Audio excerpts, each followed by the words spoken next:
Chapter 1. Right Principles. It is wise to know what comes first and what to do first. To begin anything in the middle or at the end is to make a muddle of it. The athlete who began by breaking the tape would not receive the prize. He must begin by facing the starter and towing the mark, and even then a good start is important if he is to win. The pupil does not begin with algebra and literature, but with counting and ABC. So in life, the businessmen who begin at the bottom achieve the more enduring success, and the religious men who reach the highest heights of spiritual knowledge and wisdom are they who have stooped to serve a patient apprenticeship to the humbler tasks, and have not scorned the common experiences of humanity or overlooked the lessons to be learned from them.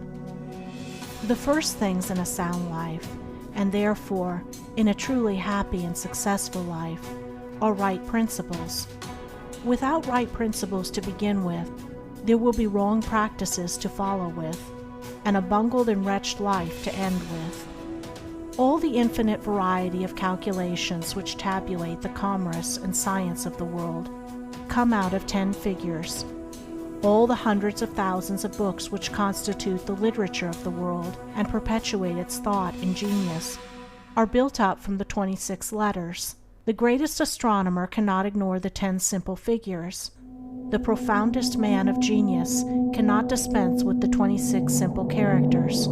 The fundamentals of all things are few and simple, yet without them there is no knowledge and no achievement. The fundamentals, the basic principles in life or true living, are also few and simple, and to learn them thoroughly and study how to apply them to all the details of life is to avoid confusion and to secure a substantial foundation for the orderly building up of an invincible character and a permanent success, and to succeed in comprehending those principles in their innumerable ramifications in the labyrinth of conduct is to become a master of life. The first principles in life are principles of conduct. To name them is easy. As mere words, they are on all men's lips.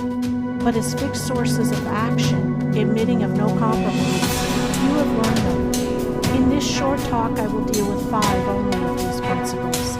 These 5 are amongst the simplest of the root principles of life, but they are also those that come nearest to the everyday life, where they touch the artisan, the businessman, the householder, the citizen at every point.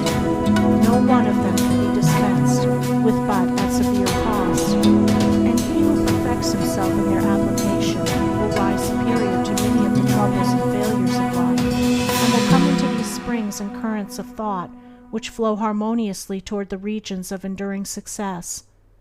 The first of these principles is duty. A much hackneyed word, I know, but it contains a rare jewel for him who will seek it by assiduous application. The principle of duty means strict adherence to one's own business, and just as strict non-interference in the business of others. The man who is continually instructing others, gratis, how to manage their affairs, is the one who most mismanages his own. Duty also means undivided attention to the matter in hand, intelligent concentration of the mind on the work to be done. It includes all that is meant by thoroughness, exactness, and efficiency. The details of duties differ with individuals, and each man should know his own duty better than he knows his neighbor's, and better than his neighbor knows his. But although the working details differ, the principle is always the same. Who has mastered the demands of duty? Honesty is the next principle. It means not cheating or overcharging another. It involves the absence of all trickery, lying, and deception by word, look, or gesture. It includes sincerity, the saying what you mean, and the meaning what you say.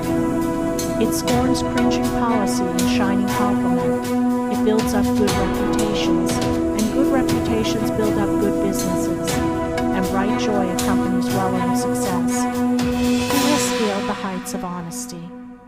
Economy is the third principle.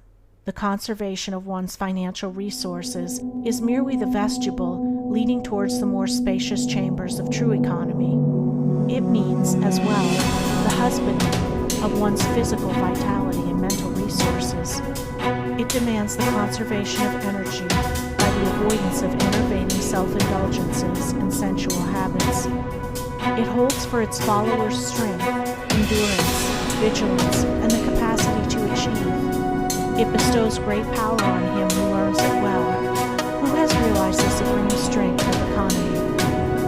Liberality follows economy. It is not opposed to it. Only the man of economy can afford to be generous.